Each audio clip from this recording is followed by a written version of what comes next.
अल्हम्दुलिल्लाहिल्लज़ी नहमदुहु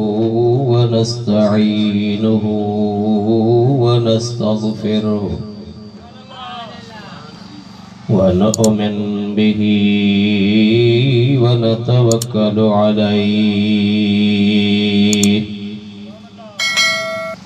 व नऊज़ु बिल्लाहि मिन शुरूरि अनफुसिना व मिन सय्यिआति अअमालिना। मन यहदिहिल्लाहु फला मुदिल्ल लहु व मन युद्लिल्हु फला हादिय लहु। व नशहदु अल्ला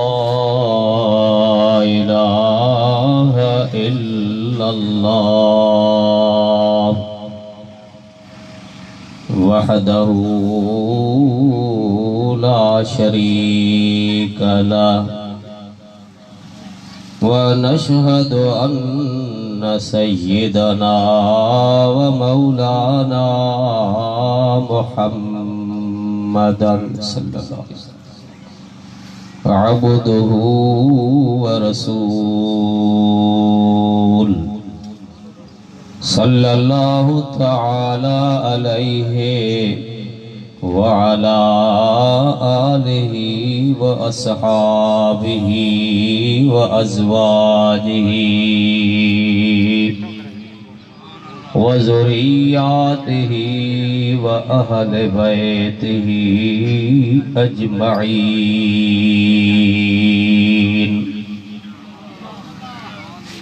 अम्मा बअदु फ़क़द क़ाल अल्लाहु तबारक व तआला फ़िल क़ुरआनिल करीम फ़अऊज़ु बिल्लाहि मिनश शैतानिर रजीम। बिस्मिल्लाहिर रहमानिर रहीम।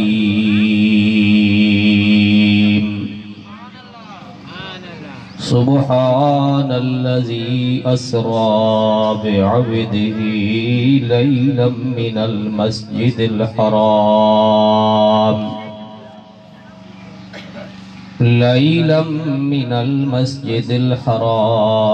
इलल मस्जिदिल अक़सा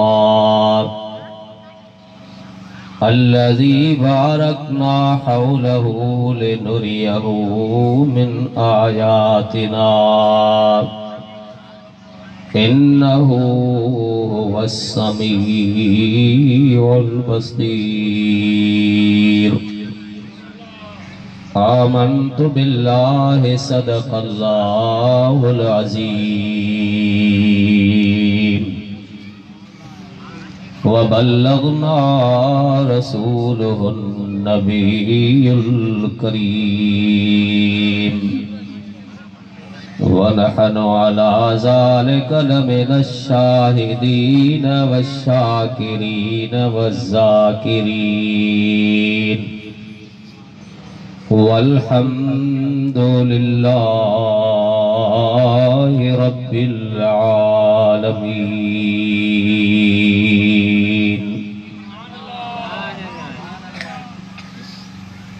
वसन ऐं विहसन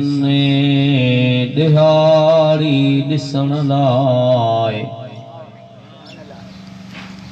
वसन ऐं विहसन दिहाड़ी ॾिसण लाइ ॾिसी ॾिसी आयूं तब तलाशूं कन्ने ड्रापियो न ड्रापन पसण मजा पिरीअ जे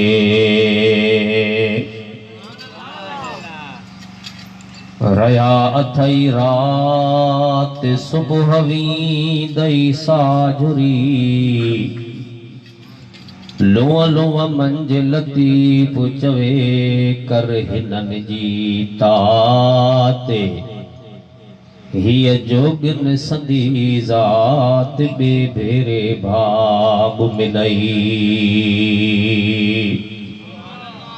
अस्सलातु वस्सलामु अलैका या रसूल अल्लाह, अस्सलातु वस्सलामु अलैका या हबीब अल्लाह, अस्सलातु वस्सलामु अलैका या रहमतल लिल आलमीन। बखिदमत काबिल सद एहतराम स्टेज ते वेठल मुअज़्ज़िज़ उलमाए किराम ऐं प्यारी जमायत सबोरी, अल्लाह सां इहो घुरियो आहे करीम रब जो फज़ल ऐं बाजा जो हिते हिन तरह गॾु थिया। अॼु तव्हां भाउर हिक वाह जे कप ते हेठि वेहण खे वॾी इज़त समझो था ऐं यकीनन असां तव्हांखे करीम रब्बुल आलमीन ऐं संदसि प्यारे हबीब नबी सल्लल्लाहु अलैहि वसल्लम जे तरफ़ खां जेकी अहकामात मिलियल आहिनि उन्हनि मञा सोनहरी सिटुनि सां साबित आहे त जेको इंसान जेतिरो हेठि थींदो करीम रब उन जी इज़त खे ओतिरो बुलंद फरमाए छॾींदो। अॼु अवां भाउर हेठि थी ऐं हिन बाबरकत गॾिजाणीअ जे बरकतुनि रहमतुनि खे हासिल करण लाइ गॾु थिया आहियो, जंहिंमें मीज़बान भाउर जेकी आहिनि उहे बि अवां असांजे हिन बाबरकत गुलनि खे गॾु करण वारा आहिनि, जंहिंमें फ़कीर साईं अब्दुर रहीम घोटो साहिबा, साईं मुकर्रम जनाब नसीर अहमद ऐं संदसि अदा नेहार अहमद साहिबा, साईं राहिब अली घोटो साहिब ऐं अदा अली गोहर ऐं हिन ॻोठ जा जमायती ऐं स्टेज उलमा जो सिंगार आहे, जंहिंमें मुअज़्ज़िज़ आलिम सबूर आहिनि, कचहरी जो सिंगार बणबा आहिनि। साईं कारी साहब नाइब अली साहब अवां जे साम्हूं तशरीफ़ फरमाए,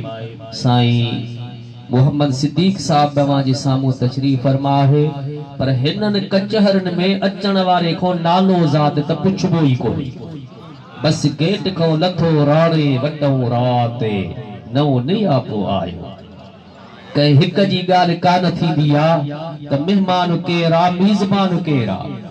अदा हिननि कचहरनि में सिर्फ़ झोल झले वेह बि आहे। अॼु असां तव्हां सभु मेहमान बणिया हूं, जे मीज़बान आहे त रहमत वारो रसूलुल्लाह आहे, जंहिं ज़ात खां वठण आया हूं राणे वॾऊं राति नओं नियापो आयो। लदीसूं लतीफ़ चवे ॾातर वटऊं ॾाते पोइ कोन पुछनि था ज़ाते जेके आया से अॻियां। अॼु हिन कचहरीअ मञा असांखे पक आहे त बिगड़ियल कम बि बणिजी पवंदा, ऐं जेका हिन कचहरीअ में अॼु बणबी इहा वरी बिगड़ंदी कान। पक समझो त जेके भाउर स्पीकर जे आवाज़ खे ॿुधो था, हिन छत जे मथां बि कुझु वॾा लाउड पिया आहिनि, इहे परे पंध खे ॿुधाइनि था। उन्हनि ॿुधंदड़नि भाइरनि खे बि मुंहिंजी गुज़ारिश आहे, दुनिया जा कम छॾे पुठीअ पोयों उछिल अचु हिन कचहरीअ में अची वेहो, ऐं हितां जेकॾहिं ज़रड़ो बि मिली पई त ॿिए जे दर ते वञण जी लोड़ पवंदई कान। असीं कुझु न कुझु हितां सिखूं, कुझु न कुझु वठूं। अल्हम्दुलिल्लाह असांजा उलमा मुखां बाद में भी सिलसिलो हलंदो रहंदो। अज़ीम शख्सियतूं अवां जे साम्हूं ईंदियूं, जिन खां बि इस्तिफ़ादा हासिल कंदासीं। कुझु घड़ियुनि जे लाइ मूंखे बि हुक्म आहे त आउं बि अवां जे साम्हूं अल्लाह जे हबीब सल्लल्लाहु अलैहि वसल्लम जे ज़िक्र ख़ैर मजा कुझु बरकतूं पेश कयां। ऐं हीउ जेको महीनो हले थो पियो रजब शरीफ़ जो महीनो आहे,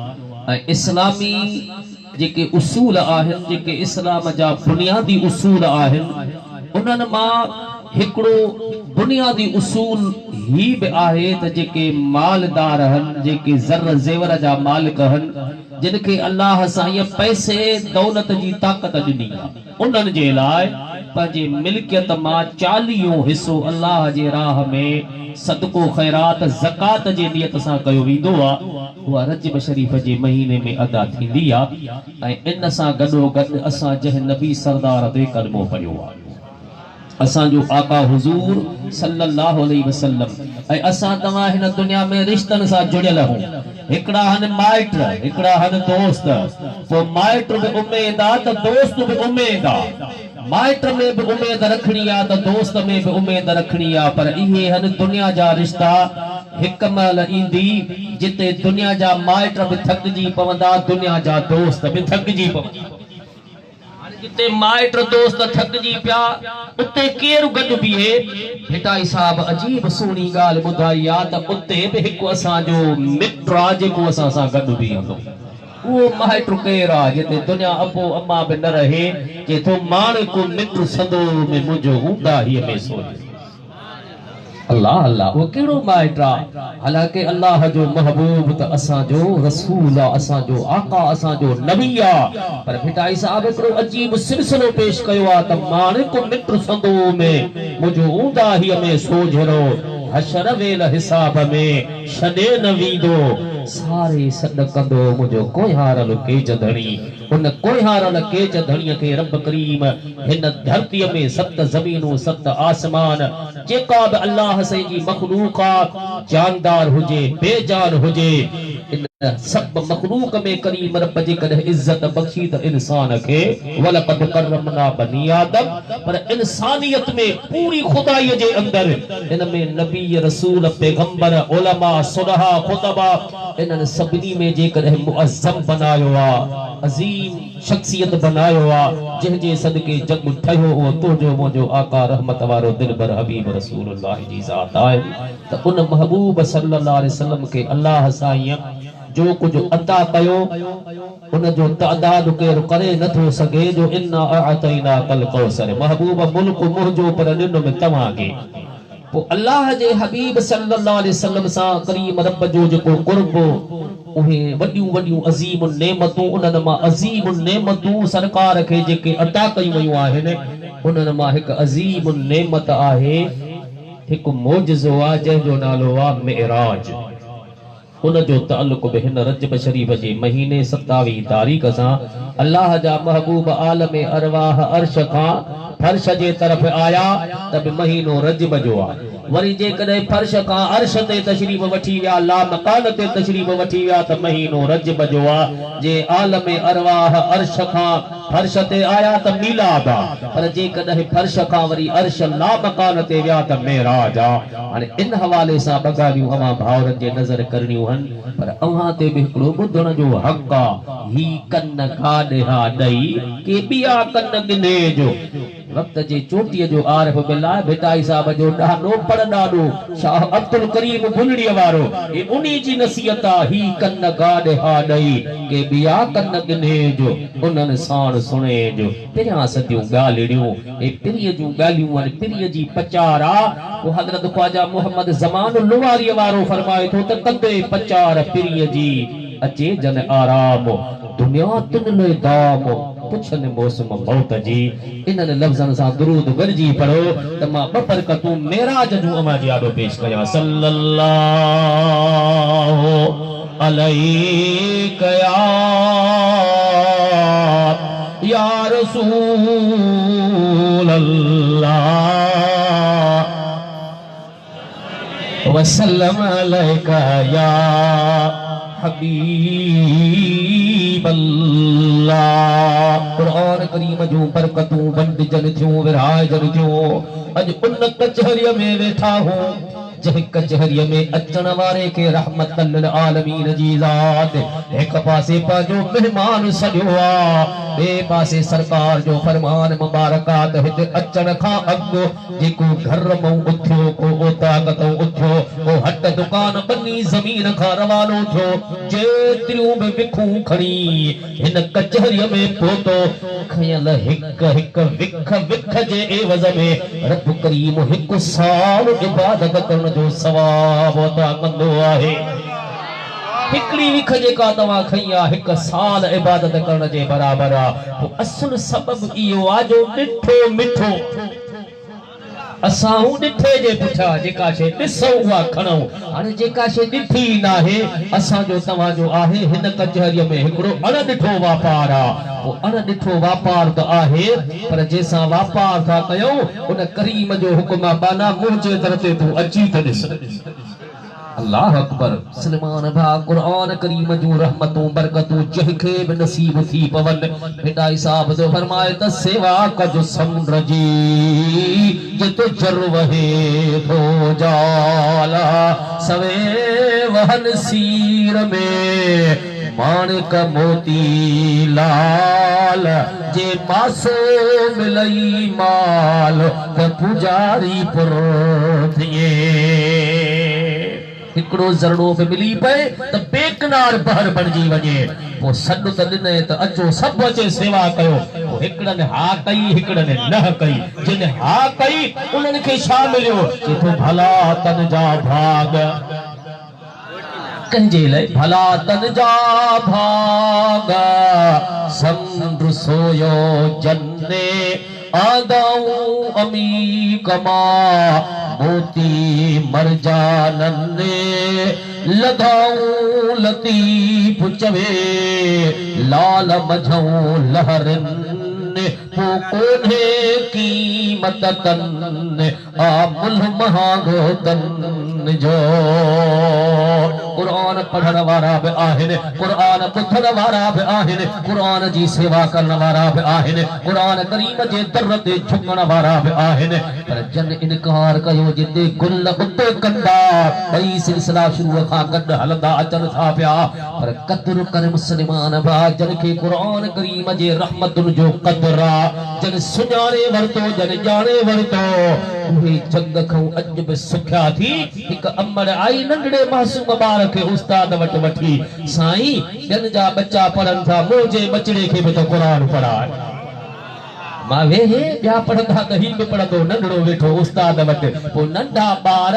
होरड़िया होरड़िया सिखंदा आहिनि उस्ताद खे हिकिड़े ॾिहाड़े अकेलाई में वेही चए थो साईं ही जेको तव्हां क़ुरान मूंखे पढ़ायो था जेकी सिटरूं मां सिखां थो इन्हनि मां मूंखे छा मिलंदो उस्ताद चवे थो पुट इन्हनि सिटरुनि जो त मुल्ह ई कोन्हे इहा हिकु हिकु सिट करोड़ रुपयनि जे बराबरि समझजांइ सोन मोतियुनि हीरनि जे बराबरि समझजांइ हाणे नंढड़ो ज़हनो हुजे नंढड़ा मासूम ॿारड़ा वेठा आहिनि हुन जो ॾिठो त हिकु हिकु सिटरा करोड़ रुपए जी मां त महीने में करोड़पति थी वेंदी ठीक है पोइ घोट कीअं टूल प्लान ते खणी बंगला ख़रीद कंदासीं जॾहिं घणा करोड़ कमाए वरिता में हणंदासीं का CNG पेट्रोल पंप हाणे इन लिहाज़ खां हिन वठी हिम्मत कई अॼु सिट पढ़ियो में अॼु 2 सिटरूं पढ़ियो में अल्लाह अकबर हलंदे हलंदे मुस्लमान भाउ पढ़ंदे पढ़ंदे पढ़ंदे हफ़्तो के 2 हफ़्ता गुज़रिया उस्ताद खे चवे थो साईं अम्मा खे बि सिक लॻी हूंदी मूंखे बि सिक लॻी आहे करोड़ बि घणा कमाया अथनि सिटरूं जेके पढ़ियो उन्हनि खे करोड़ समझे पियो हाणे मोकल ॾियो त मां अम्मा खे कुझु किरोड़ियूं बि ॾेई अचां अम्मा खे ॾिसी बचां उस्ताद चयो पुट ठीकु आहे तोखे इजाज़त आहे वञ हाणे कारी साहब खां मोकलाए जॾहिं निकितो ॿाहिरि हलंदे हलंदे अञा शहर मां गुज़रे थो त दग ते जुती छिॾी आहे तवज्जो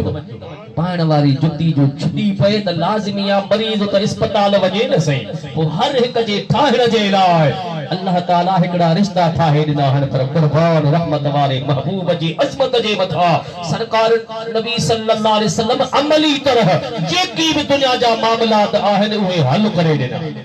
ऐसी ताईं जो अगर को जंग में बकरियूं थो चारे जेकॾहिं को बकरार खां पुछंदो अदा छो बकरियूं चारी थो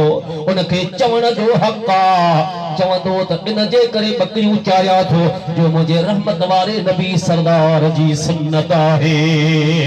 असांजे महबूब बकरियूं बि चारींदा हुआ 7 बकरियूं अम्मा हलीमा साईं जो नंढड़ो लकड़ो खणी उन्हनि सां जंग में गॾु घुमंदा हुआ जेको 7 ज़मीनुनि 7 आसमाननि जो जन्नत जो मालिक बणिजे उनखे 7 बकरियुनि जी ज़रूरत कहिड़ी हुई हुज़ूर फरमायो अली जेकॾहिं मां हथ खणी दुआ घुरा त मुंहिंजे हथनि मुबारकनि जी दुआ जी बरकत सां मके पाक जा 7 जबल सोन थी मुंहिंजे कढ लॻी पवंदा जेके अर्श फर्श जा खजाना मिलल हा सतन बकरन जी केड़ी उते कीमत हुई महबूब केतरा अहड़ा मिसाल मिलन था जो हिक हिक कदे कदे साइल खे 100 उठ बदीदा हा 500 बकरियूं दई छडीदा हा सिर्फ इन जे करे त गरीब हूंदा मिस्कीन हूंदा जे जी मिल्कियत ही 5 बकरियूं हूंदी अगर जंग में 5 बकरियूं चारण वजे त उन खे बि हक़ात मां सुन्नत रसूल ते अमल कया पियो पर अल्लाह जा महबूब इन अंदाज में तो असा सा मेहरबान था पंहिंजे न्याणी अम्मा खातून जन्नत फातिमत ज़हरा सलामुल्लाह अलैहा जे घर हवेली पाक ते तशरीफ वठी आया अम्मा साण मानी थी पचाए सरकार पुछो पुट छा पई करी से मानी थी पचाया हुजूर फरमायो ए न मानी तू पचाए तो हिन पासे खां वेही मानी मां पचाया उते पंहिंजे न्याणीअ जे घर में मानी पचाइण शुरू कई अगर को हट ते को होटल ते को नानवाई को भोरची जे कदे मानी पचाए थो छो थो पचाई उनखे चवण जो हक़ आ त मां सुन्नत रसूल ते अमल करे रहियो आहियां पर कदे कदे सरकार मोमिनन जी मां हजरत अम्मा आयशा सिद्दीका रज़ियल्लाहु ताला अन्हा फरमाए थी त सरकार खे मूं ॾिठमि पंहिंजे घर मुबारक में पंहिंजे हवेली पाक जे अंदर पंहिंजे चार दीवारी जे अंदर पंहिंजे जुत्ती मुबारक के पंहिंजे हथन मुबारकन सा सिपंदा बया सरकार तो असा के एकड़ी तालीम ॾिनी समझायो त नंढड़े ॿार जी जुत्ती जो टुटी पई तो लाज़मी आ त जुतन गंढण वारे वटि जेके मोची चऊं उनके कारीगर चऊं राज़ो चऊं अजे आडो बीठो चाचा हिन जुत्तीअ खे टाको चटी त हणी ॾे पुट मुंहिंजो कम ई सॼो ॾींहुं चटियूं हणण पंचर हणंदो में चती हणंदो में हाणे उन जे आडो बीठो जॾे उन जे जुत्तीअ खे चती हई त नंढड़े खे जे पुटाणे मुंहिंजी मज़दूरी आ हिकिड़ो टको हुन घुरियो टको नंढड़े छा चयो दुरूद पढ़ंदो खे ॿुधाया चओ सल्लल्लाहु अलैहि या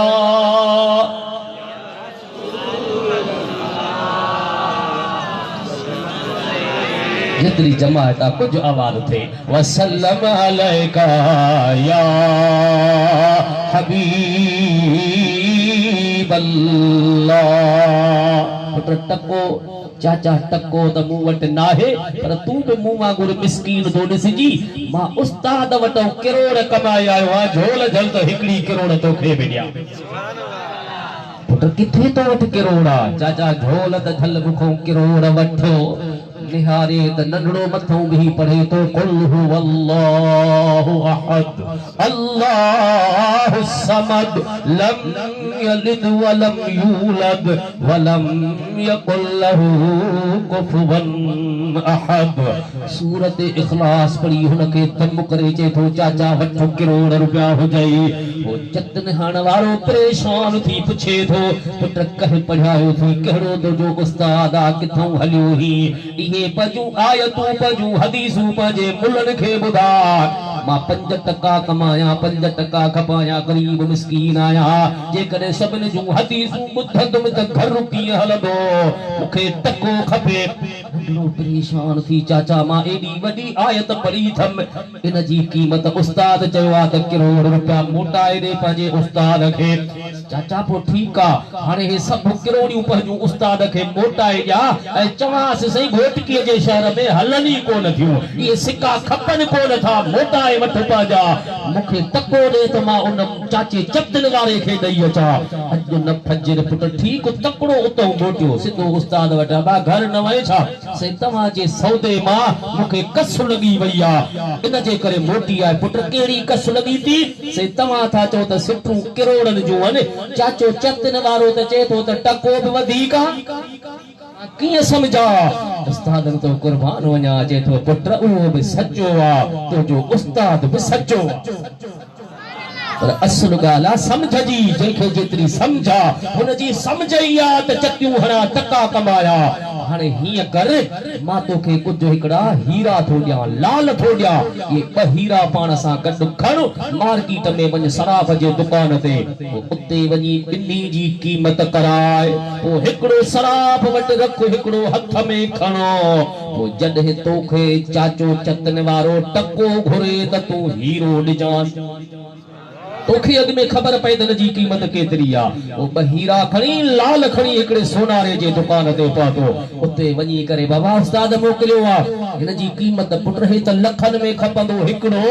पो रख पाण वटि, लख मूंखे न खपनि, हिकड़ो टको ॾे उन चाचे चतन वारे खे ॾींद में पुट ही टको, बाक़ी अमानत उस्ताद जी। हाणे हीरा त भई बराबर हा, हिन खे पक थी त जेको मुंहिंजे हथ में हीरो आ इहो लखन जो मुल्ह थो लहे पियो, पर उस्ताद जो हुकुम हो टको घुरे त तूं लाल ॾिजांसि। जॾहिं मथो पहुतो त चतन हणण वारो वेठो आ, पुट अची वई, आसे अची वो दर वारा मोटंदा त कोनन, पर तकड़ो आयो ही बहितर आ। हाणे मुंहिंजो टको हुन हथ झलियो, हिन हीरो लाल उन जे हथ ते रखियो जेको लखन करोड़न रुपयनि जी क़ीमत हो। हेठ मथे ॾिसी चे तो पुट कहे पढ़ायो थी, कल पियो तोखां टको घुरा त तूं पियो हदीसूं पढ़ी, अॼु तोखां टको घुरियो त हिकिड़ी पथरी खणी आयो ही, या मां पथरी कारे कंदुमि, मूंखे टको खपे। नंढड़े जी अखियुनि में लुढ़क अची विया, रोई वेही रहियो, निहारे जे थो चाचा फैसलो थियो, मुंहिंजो उस्ताद सचो आ, मुंहिंजे उस्ताद जेका हक़ीक़त कई उहा बहितर खां बहितर आ।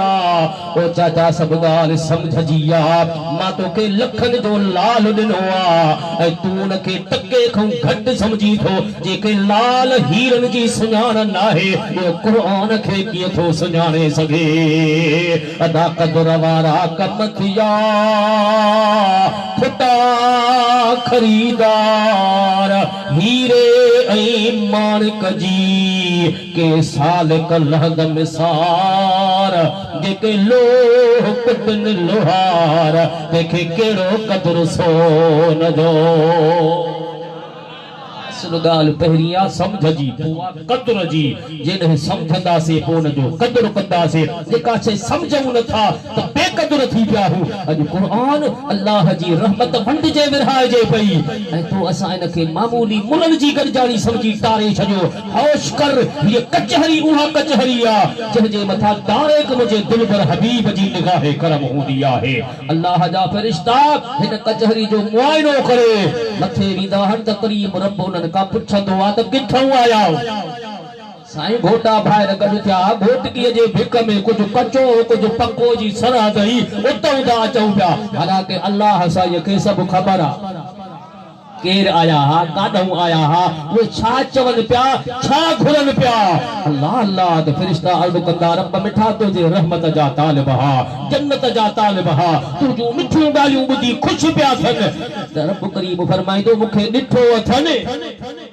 न मुंहिंजा साईं, अण ॾिठो वापार कयो। पोइ हुननि न ॾिठो आहे, मां अल्लाह त ॾिसां थो, ॾिठो ई कोन्हे त बि मूंखे यादि कनि ऐं मां ॾिसी विसारियां, थी नथो सघे पियो। अल्लाह जीअं नालो वॾो तीअं मूं वॾो आसिरो, ख़ालिक़ तुंहिंजी खाद जो परियों पाद न को, हाणे नालो रब सदो रहियो आहे रूह में। क़ुर करीम असांखे समझायो त अल्हम्दुलिल्लाह हाणे मुंहिंजी दिलि जेका पंहिंजो ज़ाती दिली फ़ैसिलो हो त जंहिं जॻह सां हलूं था इन्ही जॻह सां हलूं हा, पर अधे छपराया आहिनि इश्तिहार जो हिननि कचहरनि खे ॿुधो वेंदो आहे टिनि हिसनि में। हिकु हिसो त तव्हां ॿाहिरि मूंसां गॾु वेठा हो, आम्हूं साम्हूं ॿुधूं था, ॿियो हिसो जेके लाउड खे था ॿुधनि हिते न आहिनि पर आवाज़ पहुचे पियो, ऐं टियों हिसो अॼु त इलेक्ट्रिकल जो दौर आहे, अॼु त मीडिया जो दौर आहे, अॼु प्रेस जो दौर आहे, अॼु किविल चुरे थी उहा बि मक़नातीसी कुव्वत जे मदद सां स्क्रीन में बंदि थिए पई। अॼु मोबाइल फोन जो सिस्टम हले थो, हीअ कचहरी असांजी हिकिड़ी जॻह ते महफूज़ थी रही आहे, इहा वरी पोइ बि हलंदी। सो इन जे करे जेका शइ अधे सिटरी आहे, जंहिं तरीक़े सां दावत ॾिनी आहे त उन्हनि सां बि कुझु ॻाल्हायो त सॾु हो त मेराज जूं बरकतूं ॿुधाए ऐं तव्हां वरी दॿ हिकिड़ो खणी ॿियो पंहिंजो ठाहियो। दिलि घुरे थी त बहितर इहो हुयो जेको सिलसिलो हलियो इनखे हलायो, पर हाणे मेराज नबी जी महफ़िल आहे, दुरूद पढ़ो त मां उन्ही पासे ॾे बि कुझु तव्हां सां गॾिजी हलां। सल्लल्लाहु अलैहि या रसूल अल्लाह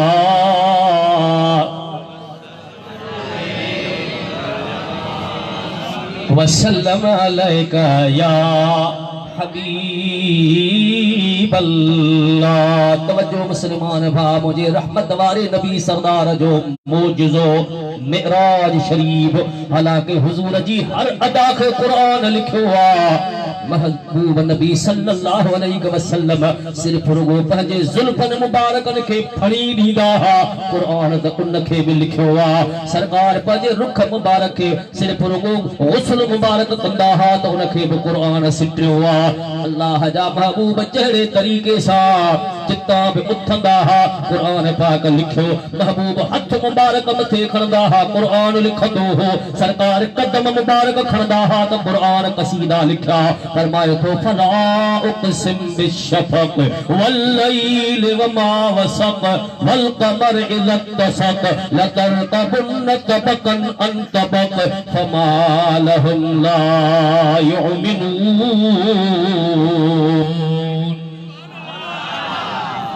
यो भी हिकु मेराज जो हिस्सो आ। अल्लाह अकबर। अल्लाह जे हुक्म सां जॾहिं जिब्रील संदन जी खिदमत में हाज़िर थियो त रहमतल लिल आलमीन जी ज़ात पाक जॾहिं संभरी ठही उन बुराक जे मथां सवार थियनि पिया, जॾहिं उन जी इब्तिदा सफ़र जी थिए पई त मुंहिंजे महबूब सभ खां पहिरीं जंहिं वक़्त में रुख मुबारक ॿाहिरि कढियो, अल्लाह ताला फरमाए फला उक़सिम बिश्शफ़क़, मां अल्लाह खे शफ़क़ जो कसम आहे। जेको आहे जेका वणंदड़ रोशनी जॾहिं सिज उभरंदो आहे, अञा रोशनी घणा किरणा धरतीअ ते उस कान थी, सिर्फ़ निकिरण वारो जेको सिज हूंदो आहे केॾो न हसीन लॻंदो आहे, इनखे शफ़क़ चइबो आहे। या जॾहिं सिज लहंदो आहे बिल्कुलु लहण जे क़रीब थिए उन रोशनीअ खे बि शफ़क़ चइबो आहे। पर किन बुज़ुर्गनि वरी सिज लही वञण खां पोइ कुझु ॻाढ़ाण महसूस थींदी आहे, उनखे बि शफ़क़ लिखियो आहे। अल्लाह ताला फरमाए महबूब अॼु तुंहिंजो चेहरो मुबारक ईअं पियो लॻे ॼण सिज उभरी रहियो आहे। शफ़क़ जो मां अल्लाह की कसम आ। सरकार पंहिंजा ज़ुल्फ़ मुबारक मथा खां हेठि आंदा, चेहरो मुबारक ढकिजी पियो। अल्लाह ताला फरमायो त उन रात जे ऊंदह जो कसम जेका शफ़क़ खे ढके, उन्हीं अंदाज़ खे बयान कयो। वरी मुझे महबूब सल्लल्लाहु अलैहि वसल्लम ज़ुल्फ़ मुबारक पोइते हटाया, वल क़मर इज़ा इत्तसक़, अल्लाह ताला फरमायो महबूब उन्हीं चंद्र जे रोशनी जो कसम जेका वरी शफ़क़ ऊंदह खां ज़ाहिर थी पई।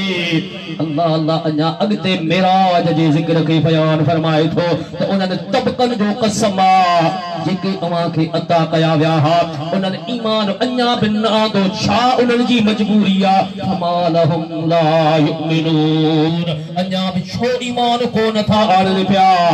महबूब सल्लल्लाहु अलैहि वसल्लम जे उन तयारी सफ़र मेराज जी अल्लाह ताला उन खे बि बयान कयो आहे। हे त वॾे खां वॾो मोजज़ो हो, वॾे खां वॾो बयान हो। नंढड़े खां नंढड़ी रुगो चुप जी थी रोड ते कल्टी थे, उन खे बि सोभ इख़बार फजर ते लिखनि। नेशनल हाईवे ते रक्षा कारगो कल्टी थी पियो आहे, अधो ज़ख़्मी आहे। इहा नंढड़ी ख़बर बि जॾहिं लॻे थी, हे त सॼे काइनात खां वॾे खां वॾी ख़बर आहे। अल्लाह साईं उते लिखियो जिते क़यामत ताईं रहे ई कान। ऐं वरी कुरान करीम जे बि विच सेंटर ते सूरत बनी इसराइल जी इब्तिदा 15 पारो यानी कुरान जो जिते विच उते इन बयान खे रब करीम अहिड़नि त सोनहरी सिटुनि में बयान फरमायो आहे जो कई वॾा वॾा अक़ल वारा इल्म वारा फलसफी मंतकी वॾा मुबल्लिग हा उन वक़्त जा पुंजी पिया इन मसइले खे सम्झण जे लाइ उन्हनि हासिल कयो जिन जे दिलनि जे अंदरि ईमान जो नूर चमकी रहियो। इन्हीं शे के हासिल कयो छो त अंदाज़ ई अहिड़ो आहे। हाणे दुरूद पढ़ो त मां उन सित सां तव्हां खे गॾु वठी हलां। सल्लल्लाहु अलैहि या रसूल अल्लाह।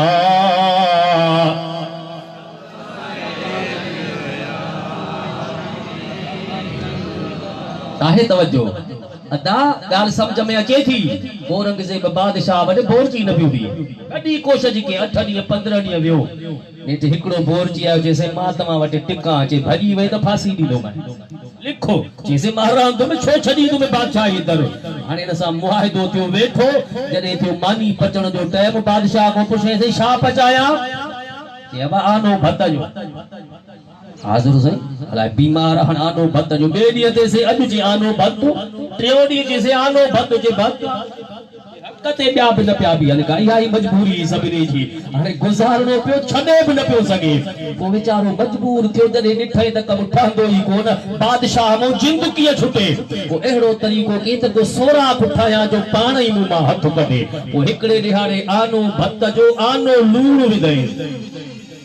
हालांकि सरकार फरमायो आहे मदीने जी साईं त ॿिनि शयुनि खे ख़ुशीअ सां क़बूल कंदा कॾहिं बि उन्हनि खे घटि न सम्झंदा कयो कहिड़ियूं ॿ शयूं हिकु ताम भले केॾो बि सादो छो न हुजे उहा रोज़ी आहे तव्हांजे आॾो अचे बोरची आहे कॾहिं घर में कॾहिं ॿाहिरि कॾहिं लूणु वधीक पइजी वेंदो कॾहिं मिर्च पइजी वेंदा पर उनखे कमज़ोर न सम्झंदा कयो ऐब न कढंदा कयो ताम जी इज़त कयो रोज़ी जी इज़त कयो त अल्लाह तव्हांजे रोज़ी में बरकत फरमाए ॿिए नंबर ते कपिड़ो जेको जिस्म ते पायूं था भली केॾो बि सादो छो न हुजे उनखे सादो न चवंदो कर छो त कपिड़ो बि लख दुआऊं खणी पहुतो असां वटि पहुचंदो आहे इन ॿिनि शयुनि खे वधीक माल मिलणु घुरिजे हाणे आनो भतो आनो लूण बादशाह खाई कयो शुक्र अल्हम्दुलिल्लाह हिन ॾिठो त कमु न ठहियो ॿिए ॾींहं ते छा कयई आनो भत लूण विधई कोन हाणे इहे का जिंद छुट वरी बि बादशाह कयो खाई शुक्र अल्हम्दुलिल्लाह जैसे उम्र तो सां गॾु रहंदा जेको दुख में सुख में गॾु आहे थोरनि घणनि में गॾु आहे आख़िरी मंज़िल उन्हीअ जी थींदी आहे थींदी चे हाणे लॻे थो त तोखे बि कुझु न कुझु का तकलीफ़ पहुती आहे हाणे सुभाणे आनो भत जो वधीक पचाइजाए बस अध पाव हुजे त तुंहिंजो कम बि ठाहियूं था अल्लाह अकबर ॿिए ॾिहाड़े ते अध पाव खणी आयो पंहिंजी के 7 हिसा कर 7 हिसनि जे रुमालनि ढाकुनि में ढक ज़रड़ी ज़रड़ी जॾहिं 7 हिसा थिया चे मुंहिंजा 7 वज़ीर थी हिकु हिकु ॾे इहो तोहफ़ो खण त बादशाह मोकिलियो उनखे ढाकुअ में ढके खणी बादशाही पैगाम तोहफ़ो वज़ीर जो ॾिठो त बादशाही तोहफ़ो आहे हिनखे जे तोहफ़ो पोइ वठंदुमि घुर त ॾियां छा थो घुरी खणी सघी सो खण हिकिड़े अध मिंट में सुबुह खां मंझंदि ताईं हे वज़ीरनि खां वधीक अमीर बणिजी वियो चवण जो मक़सदु ही आहे जेको दुख में बि गॾु सुख में बि गॾु थोरे में बि राज़ी घणे में बि राज़ी सुबुह जो सिज जेको उभरंदो आहे उहो उनखे मालामाल करे छॾींदो हिननि कचहरनि खे नंढो वॾो वज़न तौर कांटो तारा बि खणंदो ई न करे बस जेको जितो पहुतो मुंहिंजे महबूब जे पाक नेमतुनि सां गॾु आहियूं त मिराज जे सुतुनि खे क़ुर करीम बयान फरमायो आहे फरमाए थो सुब्हानल्लज़ी अस्रा बिअब्दिही लैलन मिनल मस्जिदिल हराम इलल मस्जिदिल अक़सा الذي باركنا حوله لنريه من آياتنا إنه هو السميع البصير توجه अल्लाह ताला कुरान करीम में न सुने मेराज जे सफर जो जिक्र पंहिंजी कुदरत सां बयान फरमायो आहे त अल्लाह जी ज़ात पाक आहे जबरदस्त ज़ात रब करीम जी वो बेमिसल बेमिसाल ज़ात आहे करीम रब फरमायो त मां करीम रब्बुल आलमीन बरकत वारो इज्जत वारो तबारकल्लज़ी बियदिहिल मुल्कु व हुवा अला कुल्लि शैइन क़दीर इन मुल्क जो मालिक अल्लाह हुआ केरो इन मुल्क जो मालिक अल्लाह हुआ जेको सॼे जहान जो पालणहार आहे जेकी मंझ जहान अदा जेकी मंझ जहान सब तारीयत गन तुझे लुत्फ जी लतीफ चवे तो वट कमी कान अदले आन पुजा कर को फेरो फजल जो अदा जबलन मथो झूपड़ा पुत झूला की न झुलने जन जो आसरो अल्लाह में उहे पत्थरन मंझ पलन से सदा खुश रहन जन आसन लाथी अल्लाह मुझे महबूब जी खिदमत में अबू जहल हथ जे अंदर रुमाल में लाल विझी गंढ ॾेई खणी आयो से मुझे हथ में छा आहे ॿुधायो त मां कलमो पढ़ा सरकार फरमाए तो जे हथ में 4 शयूं साईं मुझे हथ में त बहन पाण फरमाए तुझू अखियूं थियूं ॾिसन त बहन पर मां सच्चो रसूल ग़ैब दान नबी आहियां जी नबूवत वारी निगाह गैब तान नबी जी गैब वारी निगाह ॾिसे थी त चार शयूं आहिनि साईं बहन पाण फरमायो चार जो थी पवन तो के गणे चार कढी जो जैसे पो कलमो पढ़ंदो सरकार फरमा हथ बाहर कढो हथ जो बाहर करे त रुमाल हो रुमाल के खोलियो त लाल बछयूं पाण फरमाए तो तू भी ॾिसंदे पर मुंहिंजो ॾिसण ले नुरिय हो मैंने आयात ना दुनिया न ॾिसी सघे मां उहे नज़ारा भी ॾिसंदो हा उन लाल खे महबूब मदीने जी साईं हुकुम ॾिनो जेको पत्थर जी जिन्स मजा हिकड़ी पत्थरी बराबर हो उहो अधो अध थी पियो उन लाल जे अंदर पत्थर जे विच में हिकड़ो नंढड़ो जीत वेठो आ उन जीत जे वाद में हिकड़ो साओ पन हो जेको उन खे खाए थो उन खे रोज़ी रिज़्क मिले थो पियो मदीने जे साईं फरमायो त निहार हिकु तुंहिंजो रुमाल ॿियो तुंहिंजो हीरो उन जे विच में टियों जीत जो थो साओ पन चार शयूं आहिनि उन खे नसीब कान हो पर मुंहिंजे चवण जो मक़सदु ही आहे जेको अहिड़े हंध ते बंद हो जही जगह ते न तर न तरी न बोरजी पहुंचे न खाइण वारो न खाराइण वारो पर खुदा जी ज़ात फरमायो त जेको पत्थरनि जे अंदर आहे जन जो आसरो अल्लाह में उहे पत्थरनि मंझि पलने से सदा खुश रहन जन आसन लाथी अल्लाह मां दुआ ज़ात पाक आ अल्लाह ताला पंजी ताकत पंजी किबरियाई बयान करे हाने गाल बड़ी वडी थो बुधाए इन जे करे पंजो पावर ॾेखारियो मता भुलजी पओ मुंहिंजी कुदरत बेमिसाल आहे मां अल्लाह जी चाहा थी करे सघां केर पुछण वारो आ रब करीम फरमायो त मां पांजे महबूब नबी सल्लल्लाहु अलैहि वसल्लम के सैर करायो में असरा बिअब्दिही सैर करायो में पांजे महबूब आबिद खास बाने यानी महबूब नबी सल्लल्लाहु अलैहि वसल्लम जी ज़ात पाक के मस्जिद हराम खा मस्जिद अक्सा यानी बैतुल्लाह खा बैतुल मुक़द्दस अल्लज़ी बारकना हौलहु उन मस्जिद जे अंदर भी बरकत त मस्जिद जे बाहर भी बरकत है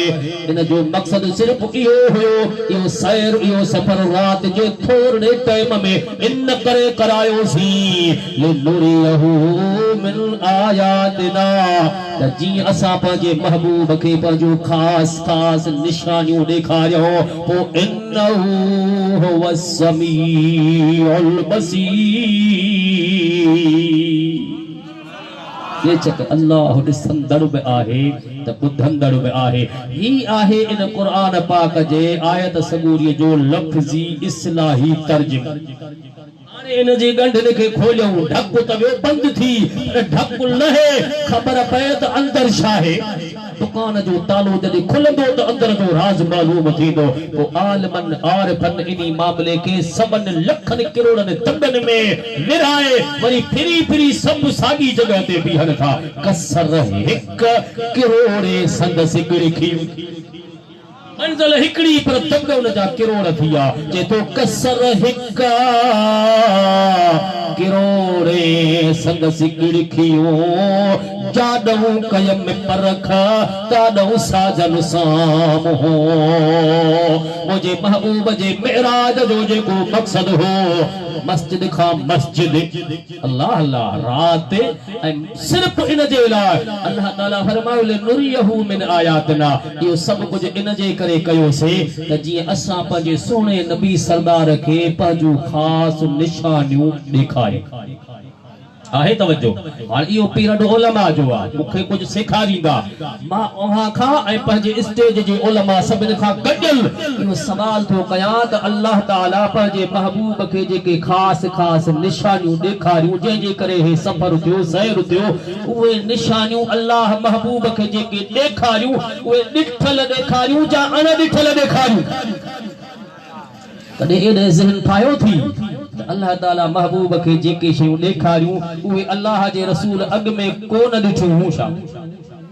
जी सही उहे कहिड़ियूं निशानियूं हुयूं हालांकि उन वक़्त सरकार जी उम्र मुबारक घणी आहे तवज्जो नबूवत जा 10 साल गुज़रिया 11 साल हले पियो जेके 11 90 साल सॼो वींदो हिजरत खां बाद में हिजरी साल शुरू थियनि था पिया हिजरत खां पहिरीं 90 साल हलंदा हा नबूवत जो 11 साल यानी 51 साल मुंहिंजे महबूब जी उम्र मुबारक छा 51 साल ताईं उहे निशानियूं अञा महबूब कान ॾिठियूं हुजा अल्लाह अकबर असां जो त अकीदो ईमान आ मुझे महबूब का उन वक्त 7 ज़मीन 7 आसमान में काशे लिकल तो हुई कान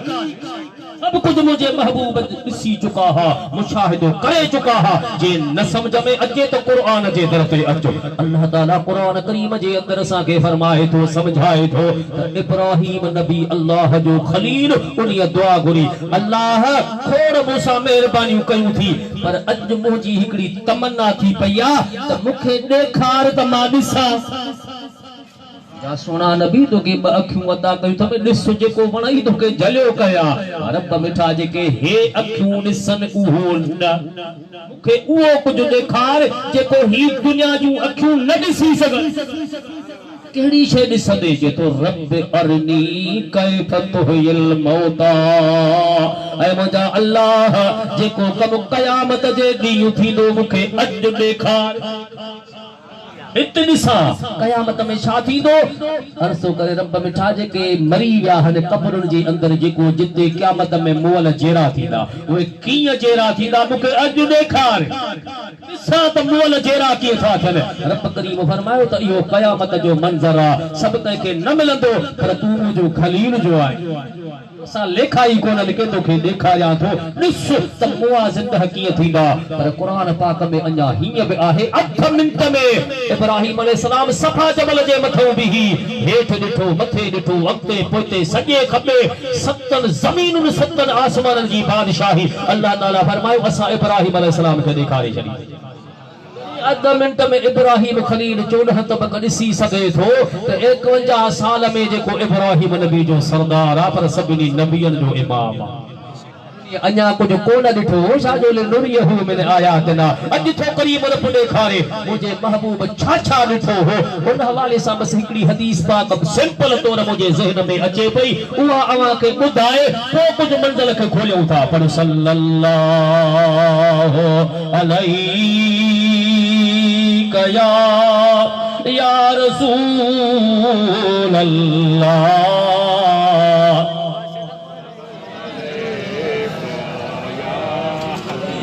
आहे तवज्जो अदा हिन ॻोठ जो नालो छा ॿुधायो जी साईं अलाह ॾिनो सभिनी खे अलाह नालो भलो आहे चए थो अलाह ॾिनो माशाअल्लाह अॼु बि अलाह ॾिनो कल्ह बि अलाह ॾिनो ऐं क़यामत ताईं सभिनी खे अलाह ई ॾिनो छा छा ॾिनो अथई ॻणियूं त ॻणे ई न सघूं सुम्मल तुसअलुन यौमइज़िन अनिन नईम ऐं मुंहिंजा बाना ॾिनो त बेहिसाब अथव हिते मुल्ह न थी पर टक ते ई उनी मंज़िल ते ईंदे त पोइ तोखां पुछंदासीं त छा छा मिलियो हीअ जो हिसाब कर अंग अखर खोल अल्हम्दुलिल्लाह पोइ घोटा भाउर हुजनि का ॿी बिरादरी हुजे सभु भाउर गॾु थिया हो घोटकीअ जे कुंड में पाण खे पंध न सम्झजाए रहमत वारे हबीब जी निगाह करम हले थी पई सलमान बा मुंहिंजे दिलबर हुजूर जी जमात वेठी आहे असहाब रसूलुल्लाह जा वेठा हा वेठे वेठे मुंहिंजे सोने नबी जो संगो चाचो हज़रत अब्बास उठी बीठो अर्ज़ो करे या रसूल अल्लाह साल गुज़रिया हिकड़ी ॻाल्हि मां समझी न सघियो पुछी न सघियो अॼु तव्हां मूंखे इजाज़त ॾियो त मां दिल जी ॻाल्हि तव्हां सां शेयर करे मैं दा सलूनी अम्मा शे तुम चाचा पुछ जेको बनई तोखे कंहिं मनो कई आहे उन कचहरी तो कुर्बान जंहिं कचहरी जे विच में अल्लाह जो हबीब पाण वेहन वा कचहरी दिलचस्प हूंदी ऐं हालांकि अल्लाह वारनि असांखे ॾस ॾिनो आहे चए थो वेहो तनी सां वेहो अदा वेहो तनी सां वेहो जेके वेही था ॼाणनि वेहो न साण ॿियनि मता वेही वेल विञाइए वेहो तनी वटे आ कलम जन जे हथ में मेटे अंग अगिया वारे ॿिया लिखन मिठा पनो सो पढ़न जैसा पसंद प्रिय खे। हज़रत अब्बास अर्ज़ु कयो साईं हिकिड़ो ज़मानो हुयो तव्हां नंढड़ा हुयो भई उन वक्त में असां अरब क़ौम जो हिकिड़ो दुस्तूर ठहियल हो नंढड़ा पंहिंजा ॿारड़ा कुझु वक्त जे लाइ ताइफ जे इलाइक़े बनु साद क़बीले जे माउरुनि जे हवाले कंदा हुआसीं त जीअं उतां जी मुंद मौसम खे इंजॉय कनि उते कुझु वक्त टिकनि उतां जी फसाहत बलागत उते ठंड पियालण जे हवाले सां पोइ तव्हांखे बि उन बनु साद जे ॻोठ मजा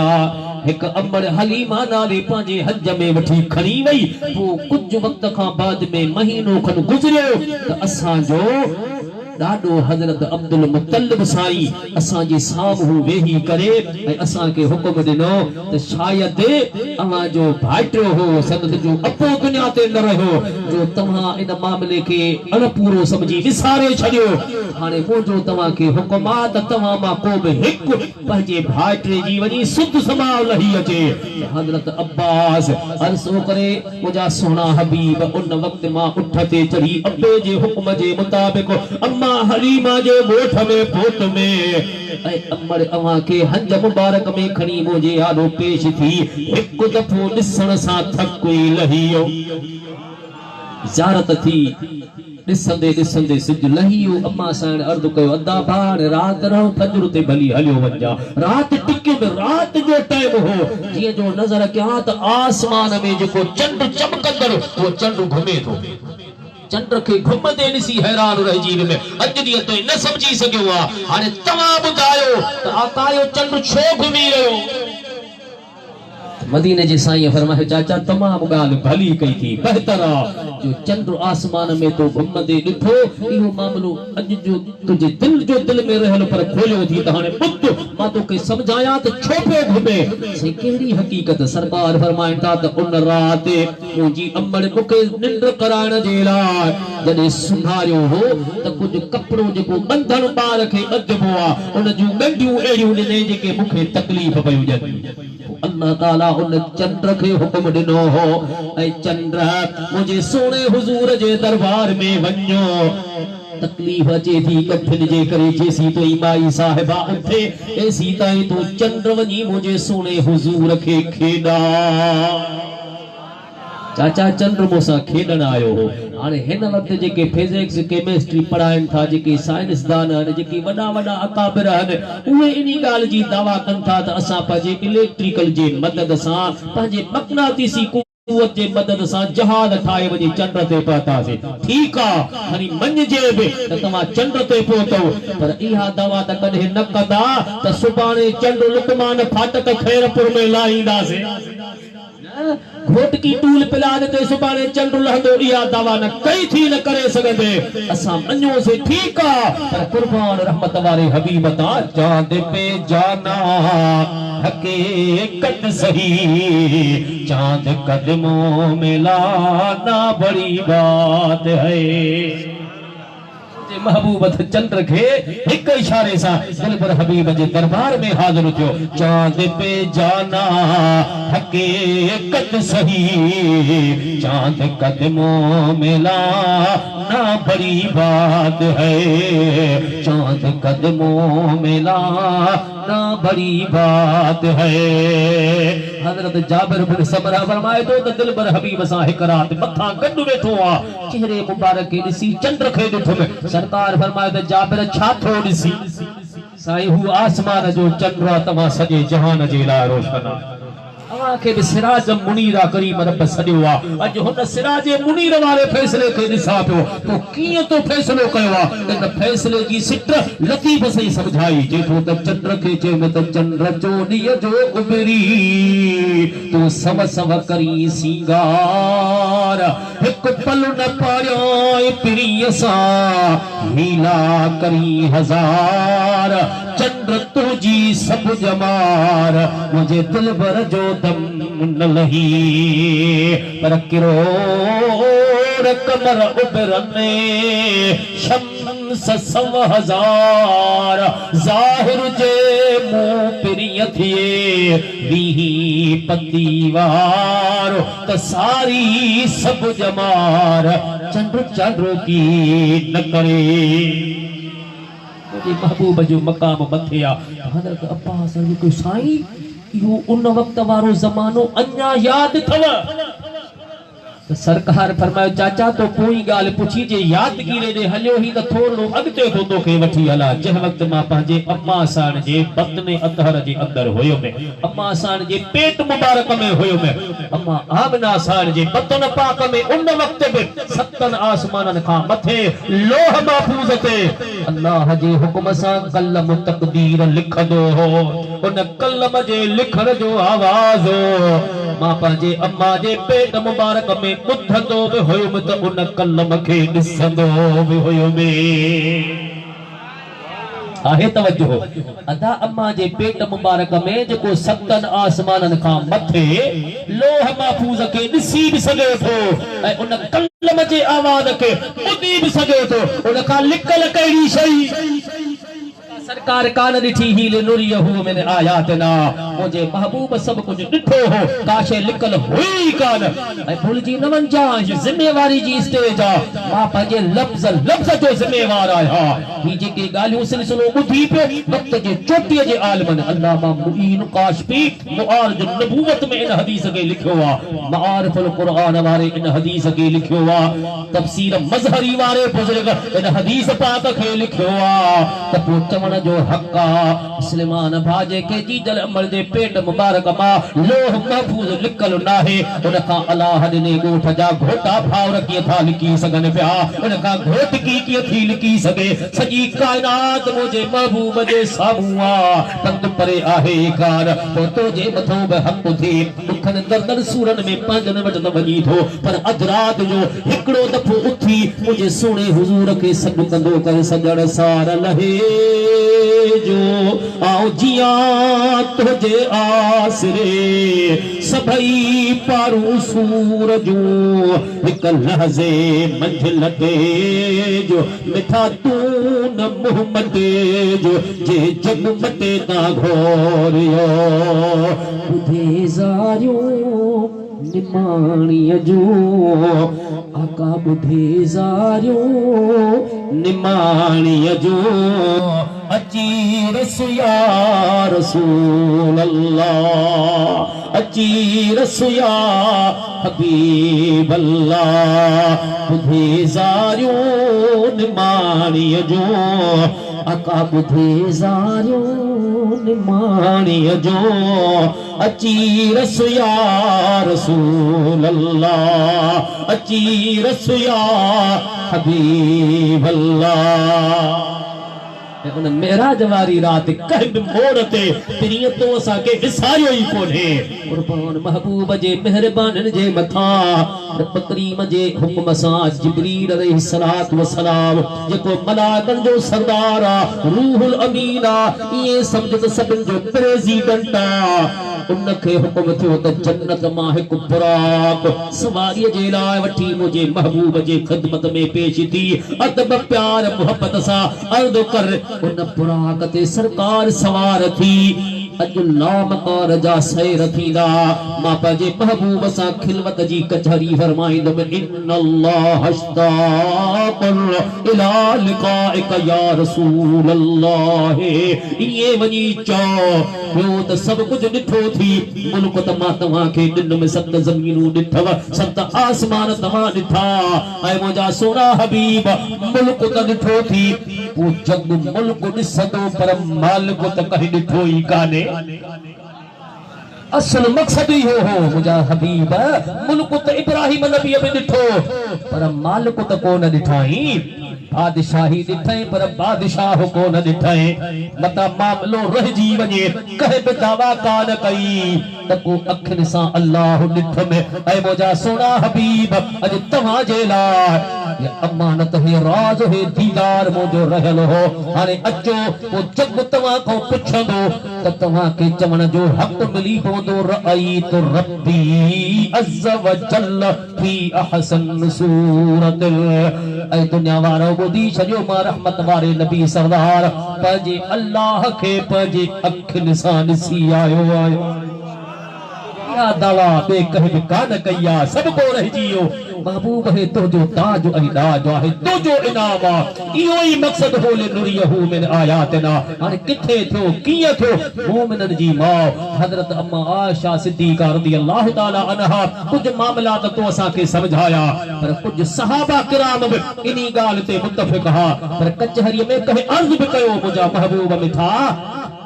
मिस्र जूं औरतूं यूसुफ अलैहिस्सलाम के ॾिसी न सघियूं जॾहिं हू उन अंदाज़ सां कुझु ॾिसंदियूं त रोद हुयूं जो भाई ज़ुलेखा चयो त हिकु दफ़ो ॾिसो जे ॾिठल कोन्हे छाजो ॾेखारी वो त ॾिठल आहे जे अॼु ॾिसो तव्हांजी अॻु ॾिठो आहे अॼु इहे न ॾिसंदियूं पोइ हुननि उन तरह जो ॾिठो हो त हथनि में कप छुरियूं फल फ्रूट कटींदे हिकु दफ़ो अल्लाह जो नबी अॻियो रुगो गुज़रियो ॾिसण सां हुननि पंहिंजा हथ कपिया ठूठियूं कपियूं ॿाहूं कपियूं हॾा कटिजी विया दर्द महसूस कोन थियो सूर महसूस कोन थियो ॾिसंदियूं रहियूं त माई ज़ुलेखा छा कयो त हाणे हे बांगुर त वई कटिजी ठूठ कटिजी इहा काती पंहिंजे जिस्म ते पहुचंदी हे जिस्म जे हिसे खे कटींदी पेट कपबा जान कटिजी पवंदी तंहिंखां बहितर आहे त हिननि खे लिकाया त कीअं लिकाया वॾो हिकिड़ो कपिड़ो खणी चादर खणी हुनखे वेकिरो करे खोले हिननि जे आॾो पर्दो करे बीठी त जीअं यूसुफ नबीअ खे न ॾिसी सघनि जॾहिं कपिड़ो अॻियां आयो पाण संभालियो त रत थो वहे पियो छा थियो हे मुंहिंजी बाह कपजी वई आंगुर कटजी वई त माई ज़ुलेखा निहारे जे थी त इनी सूरत खे ॾिसण सां अवां पंहिंजूं कातियूं पंहिंजा कप पंहिंजे हथनि ते हलाया छा चवण लॻियूं फलम्मा रअयनहु अकबरनहु वक़तअन अयदियहुन वक़ुल्न हाश लिल्लाहि मा हाज़ा बशरा इन हाज़ा इल्ला मलकुन करीम मुझा साईं मिस्र जी औरतों यूसुफ नबी न ॾिसी सघियो हज़रत मूसा कलीमुल्लाह तजली न ॾिसी सघियो ऐं तव्हां पंहिंजे करीम रब खे पंहिंजे अखियुनि मुबारकनि सां कीअं ॾिठो सरकार फरमाए था उहो अंदाज़ ई निरालो हो हिन दुनिया ते जेको मुंहिंजो तव्हां सां रहण आहे उहो को ॿियो निज़ाम आहे हुते वञण जी हक़ीक़त अञा का और हुई हिते कीअं सरकार फरमाए त क़द सतरल्लाहु अलन नबी 70 अल्फ हिजाबन लौ कुशबत वाहिदतुन लहतरकत मा फिस समावात व मा फिल अर्द सरकार फरमाता करीम रब्बुल आलमीन मूंखे 70,000 नूर जा पर्दा ढकाया है 70,000 हिजाबन में ढकियल आया लौ कुशबत वाहिदतुन हिकड़ो पर्दो दुनिया में खोलिया जो कुछ जमीन आसमान में सड़ी खाक थी वने मूंखे केर ॾिसी भी कान सघंदो पर जॾहिं मां अल्लाह सां मुलाकात कई हुई त 70,000 पर्दा हिजाब जा हटाए तो उन वक्त करीम रब सां मुलाकात थी त बिदाई साहब जे तो अहद अहमद पान में अदा विचा मीम फरक आहे मुस्तगरक आलम इनी असरार में दुनिया मुंझी पई हाणे हर एक पंहिंजी पंहिंजी तावील हिकड़े त कई न कुझी कोन्हे बस ये जादूअ जी मिड़ई ॻाल्हि आहे हिकड़नि चयो त ख्वाब ॾिठो हूंदो कंहिं चयो त पाण इते रूह मथे वियो हूंदो हिकड़नि चयो त बैतुल मुक़द्दस मां थी मोटी आयो हिकड़नि चयो त सिदरतुल मुंतहा ते जिब्रील खे असुल सूरत में ॾिसी मोटी आयो इहे हन दुनिया जा हिकड़ा पंहिंजा एतिक़ाद नज़रिया पर जेको तुंहिंजो मुंहिंजो मसलक अहले सुन्नत जो अक़ीदो आहे उन में बहस आहे हिकु त पंहिंजे अल्लाह सां रूह पर मुलाकात जिस्म सा रूह सा महबूब गॾु वेठा ऐं ॿियो त सॼी उम्मत जा अणठहड़ा कम उन राति ते ठाहे हिस्सो आहे मेराज जी हक़ीक़त जेका आहे रहमतल लिल आलमीन जी ज़ात पाक फरमाइनि था त उम्मत उन वक्त में भी याद हुई हर मोड़ ते याद हुई अल्लाह अल्लाह मुंहिंजा साईं हज़रत जिब्रील अलैहिस्सलातु वस्सलाम ते ॿुधायूं उहे मेराज जूं बरकतूं हाणे असां तव्हां त समझी न पिया सघो कल नुरियहु मिन आयातना आहे छा पर अचो त उन्ही ज़ात खां पुछूं त महबूब ॾेखारण वारो अल्लाह ॾिसण वारो रहमत वारो हुज़ूर साईं तव्हां छा छा ॾिसी आया हो हाणे असां खां को पुछंदो साईं तव्हांजो सैर कीअं काॾे विया हुयो चवंदासीं तले भाॾे खां खैरपुर खां घोटकीअ खां अलाह ॾिनो घोटो इहो ई इते मामलो मुकी वियो त महबूब तव्हां किथां खां किथे त रहमत वारे हुज़ूर जी ज़ात सल्लल्लाहु अलैहि वसल्लम सरे पुर्ज़े जी ख़बर तो असांखे ॿुधाई आहे पर जेको साथी हो गॾु हलियो कुझु उन ड्राइवर बि जत बि पंहिंजी ॻाल्हि ॿुधाई आहे त कुझु मूं बि ॾिठो कुझु मूं बि सिखियो हो अल्लाह अकबर ऐं को जत आम घोटकीअ जो घोटो भाउरनि मां न हो मलाइकनि जो सरदार हो जिब्रील हिकिड़ो बुराक वठी वञ ॿुधाए थो त अल्लाह चयो हिकु उते बीठा लख मुंहिंजी पियो त काया त कहिड़ो काया जंहिंखे ॾिसां त हिकु ॿिए खां वधीक सुहिणो सताबो हसीन उन्हनि जे विच में हिकु ॾिठुमि त रोए थो ॾाढो ॾुबरो आहे ॾाढो कमज़ोर आहे अचे बीठुमि त अॻु में हिन खां त पुछां हीअ जन्नत आहे त बहिश्त आहे हिते जन्नत में मच्छर ई कोन्हनि तोखे मलेरिया कीअं थी आहे जन्नत में बहिश्त में डेंगू थींदो ई कोन टाइफाइड किथों आई छो तू बीमार आ अल्लाह अकबर मथों अचे पी पुठीअ ते जो हथ रखे बराक छो थो रोई कमज़ोर ॾुबरो निहारे चे ओ साईं रोंदा थी दुख केर खुशीअ खां रोंदो आहे हिते दुख कहिड़ा थी जे सूर रोवन था अल्लाह अकबर कहिड़ा दर्द थी कहिड़ा सूर थी